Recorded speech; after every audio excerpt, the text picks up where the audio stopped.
Je souhaiterais aujourd'hui partager avec vous un message intitulé « N'oublie aucun de ses bienfaits ». Le passage biblique d'aujourd'hui est tiré de Psaume 103, 1-5. Lisons-les ensemble. De David. Bénis l'Éternel, mon âme. Que tout ce qui est en moi bénisse son saint nom. Bénis l'Éternel, mon âme, et n'oublie aucun de ses bienfaits. C'est lui qui pardonne toutes tes fautes, qui guérit toutes tes maladies. C'est lui qui délivre ta vie de la tombe, qui te couronne de bonté et de compassion. C'est lui qui rassasie de bien ta vieillesse, qui te fait rajeunir comme l'aigle. Quand nous vivons notre vie, même si nous oublions tout le reste, il y a des choses que nous ne devons jamais oublier. Ce sont les bienfaits que Dieu nous a accordés. Dans le psaume 103, versets 1-5, Dieu nous dit « Mon âme, bénis Yahweh, et que tout ce qui est en moi bénisse son saint nom. Mon âme, bénis Yahweh, et n'oublie aucun de ses bienfaits. C'est lui qui pardonne toutes tes iniquités, qui guérit toutes tes maladies, qui rachète ta vie de la fosse, qui te couronne de bonté et de miséricorde, qui comble de bien tes désirs, et qui te fait rajeunir comme l'aigle. » Il nous exhorte à ne pas oublier tous les bienfaits qu'il nous accorde. Mémoriser ce passage du psaume 103 qui nous exhorte à ne pas oublier apportera une grande bénédiction à nos cœurs. Dans 3 Jean 1-2, il est également écrit « Bien-aimé, je souhaite que tu prospères à tous égards et que tu sois en bonne santé, comme prospère l'état de ton âme. » Dieu nous montre qu'il veut que nous jouissions des grâces qu'il nous donne. Premièrement, Dieu désire ardemment que notre âme prospère. La raison pour laquelle il souhaite que notre âme prospère est que l'être humain a été créé à l'image et à la ressemblance de Dieu, qui est esprit. Être prospère spirituellement signifie entretenir une profonde communion avec Dieu et établir une relation d'amour avec lui. Puisque l'homme déchu ne peut rétablir une relation profonde d'amour avec Dieu sans résoudre le problème du péché. Dieu a chargé Jésus de porter tous les péchés de l'humanité et de régler définitivement ce problème sur la croix. Dans Matthieu 1,21, il est écrit « Elle enfantera un fils, et tu lui donneras le nom de Jésus, c'est lui qui sauvera son peuple de ses péchés. » Pour sauver l'humanité du péché, Dieu a envoyé son Fils Jésus, qui a porté tous nos péchés et notre nature pécheresse pour être crucifié. Dans Éphésiens 2,1, il est également écrit « Vous étiez morts par vos offenses et par vos péchés, mais Dieu vous a rendus à la vie. » Jésus, par sa mort à notre place, nous a ramenés à la vie alors que nous étions morts à cause de nos fautes et de nos péchés. De plus, dans Jean 10,10, il est dit « Le voleur ne vient que pour dérober, égorger et détruire. Moi, je suis venu afin que les brebis aient la vie, et qu'elle l'ait en abondance. » La vie désigne ici la vie éternelle donnée par Dieu. Jésus est venu pour nous accorder la vie divine de manière abondante. Bien que le diable vienne pour voler, tuer et détruire, n'oublions jamais que le Seigneur est celui qui nous donne la vie, et en abondance. Alors, que devons-nous faire pour que notre âme prospère? Même si nous faisons des efforts pour ne pas pécher, nous ne pouvons pas vivre sans commettre de péché. Pour vivre sans péché, cela ne se fait pas par nos propres forces et nos efforts. La Bible dit que Jésus est le CEP de vigne, et nous sommes les sarments. De même qu'un sarment greffé sur le CEP de vigne reçoit la sève du CEP et produit des grappes de raisin, nous devons être greffés sur Jésus.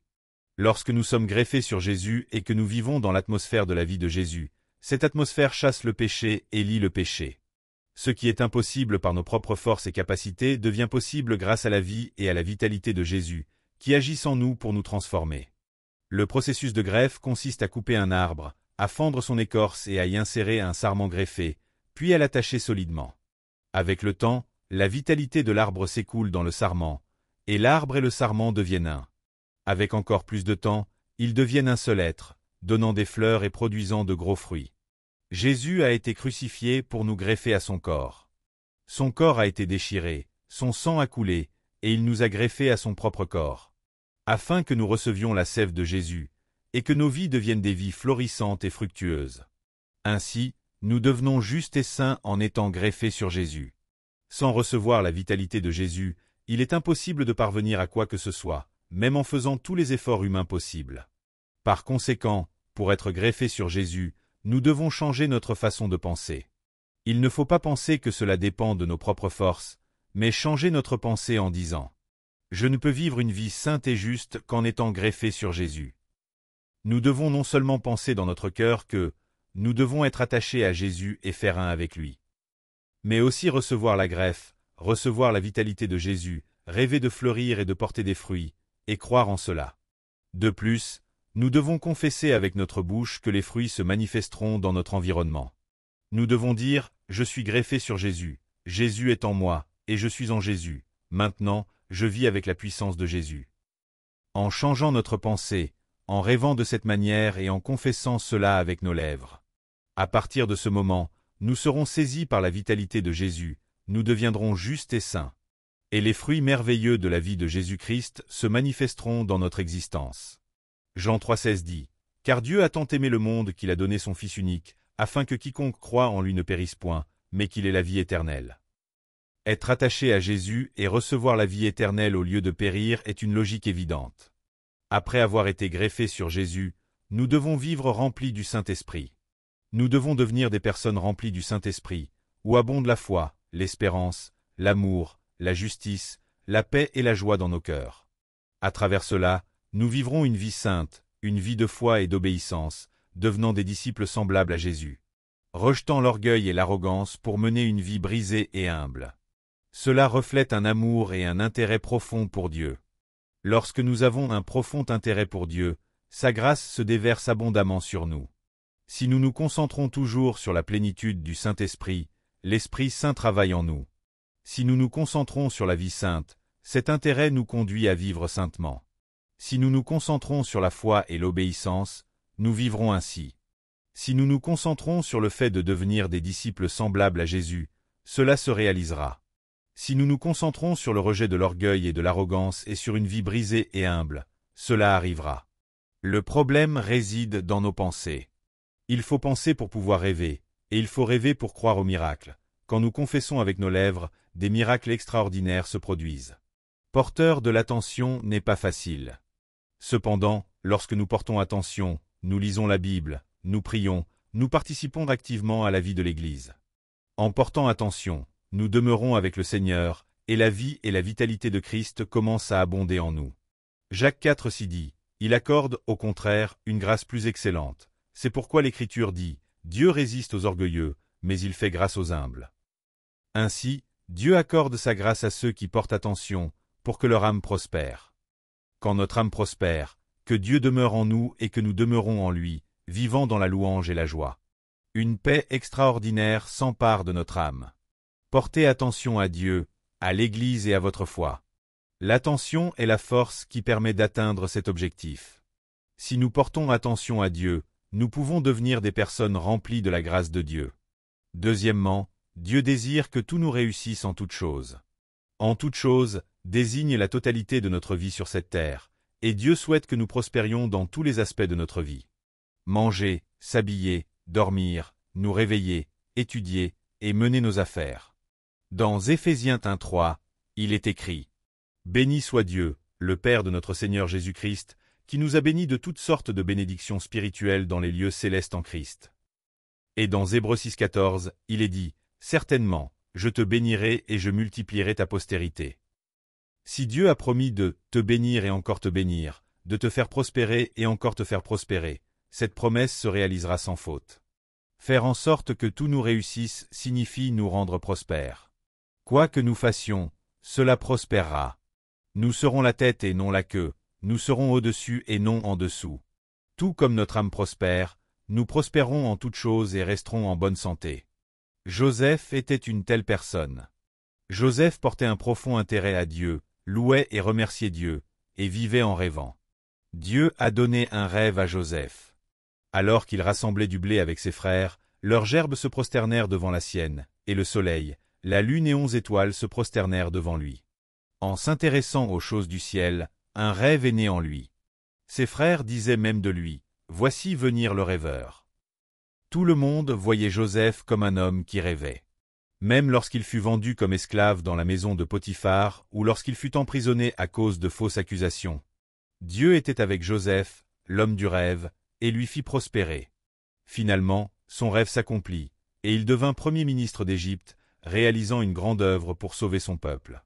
En gardant un rêve dans son cœur et un profond intérêt pour Dieu, Dieu fit prospérer Joseph partout où il allait. Genèse 39:2-3 dit, « L'Éternel fut avec Joseph, et la prospérité l'accompagna. Il habitait dans la maison de son maître égyptien. » Son maître vit que l'Éternel était avec lui, et que l'Éternel faisait prospérer entre ses mains tout ce qu'il entreprenait. Genèse 39, 23 ajoute. Le chef de la prison ne regardait à rien de ce que Joseph avait en main, parce que l'Éternel était avec lui, et l'Éternel donnait du succès à ce qu'il faisait. La vie ne réussit pas simplement par les efforts personnels. C'est celui que Dieu fait prospérer qui réussit. Par conséquent, pour réussir en toute chose, nous devons porter attention à Dieu, chercher d'abord son royaume et sa justice. Et vivre une vie où nous cherchons d'abord le royaume des cieux et la justice de Dieu dans tout ce que nous faisons. Lorsque nous mettons Dieu en premier dans notre vie, Dieu fait prospérer cette personne. Cherchez premièrement le royaume et la justice de Dieu, et toutes ces choses vous seront données par-dessus. Matthieu 6, 33. De plus, si nous faisons ce qui plaît à Dieu, il nous fera prospérer. Et selon la loi de semer et de récolter, si nous semons abondamment, Dieu nous accordera la prospérité pour que nous récoltions en abondance. Ce qu'un homme aura semé, il le moissonnera aussi. Celui qui sème pour sa chair moissonnera de la chair la corruption, mais celui qui sème pour l'esprit moissonnera de l'esprit la vie éternelle. Ne nous lassons pas de faire le bien, car nous moissonnerons au temps convenable, si nous ne nous relâchons pas. Galates 6, 7 à 9. Si nous semons et attendons, nous récolterons certainement. Si nous cherchons d'abord à servir Dieu en recherchant son royaume et sa justice, Dieu nous récompensera certainement. Si nous semons beaucoup et semons bien, les bénédictions de Dieu viendront inévitablement sur nous. Rechercher son royaume et sa justice peut sembler stupide aux yeux des hommes. Cependant, si nous vivons pour le royaume de Dieu, si nous sanctifions le jour du repos comme le dit la parole, et si nous semons avec la dîme, Dieu nous récompensera certainement. Nous devons absolument savoir que la loi de semer et de récolter est présente dans notre vie quotidienne. Pour récolter, il faut nécessairement passer par le processus de semer. Si nous croyons aujourd'hui en Jésus et avons obtenu la vie, c'est parce que Jésus a d'abord semé sa propre vie. Dans Jean 12, 24, il est dit « en vérité, je vous le dis, si le grain de blé qui est tombé en terre ne meurt, il reste seul, mais s'il meurt, il porte beaucoup de fruits. » Parce que Jésus a semé sa vie, nous pouvons croire en lui et recevoir la vie. 2 Corinthiens 9, 6 à 7 applique la loi de semer et de récolter aux offrandes matérielles que nous donnons à Dieu. Sachez-le, celui qui sème peu moissonnera peu, et celui qui sème abondamment moissonnera abondamment. Que chacun donne comme il a résolu en son cœur, sans tristesse ni contrainte, car Dieu aime celui qui donne avec joie. Lorsque nous offrons la dîme avec joie, cela ne nous semble pas difficile. Cependant, lorsque nous donnons à contre-cœur ou que nous essayons de donner une somme importante, il peut arriver que nous ressentions une certaine réticence. Mais souvenons-nous que la dîme donnée à Dieu nous reviendra multipliée par 30, 60 ou même 100 fois. J'ai appris que lorsque nous croyons en Jésus, nous ne devons jamais retenir la dîme. Il vaut mieux offrir 2 ou 3 dîmes que de manquer à donner la dîme. Je n'ai jamais retenu ma dîme. Alors, Dieu m'a béni de telle manière que, partout où j'allais pour fonder une église, il me donnait toujours les ressources nécessaires pour construire une église. Que ce soit à l'époque de Bulguangdong, de Seodemin ou lorsque nous avons construit l'église Yuado Full Gospel, c'était pareil. De plus, que ce soit pour bâtir des églises dans tout le pays, envoyer des missionnaires à travers le monde ou construire des églises à l'étranger. Chaque fois que je priais, Dieu s'occupait de tous les besoins matériels, sans que j'aie à m'inquiéter. Pourquoi ? Parce que je n'ai jamais retenu ma dîme. Toute ma vie, je n'ai jamais eu à me soucier de ma subsistance. Parfois, le diable vient et dit, « Tu es dans une grande difficulté. Si tu continues ainsi, quand tu seras vieux, tu ne pourras même pas mendier.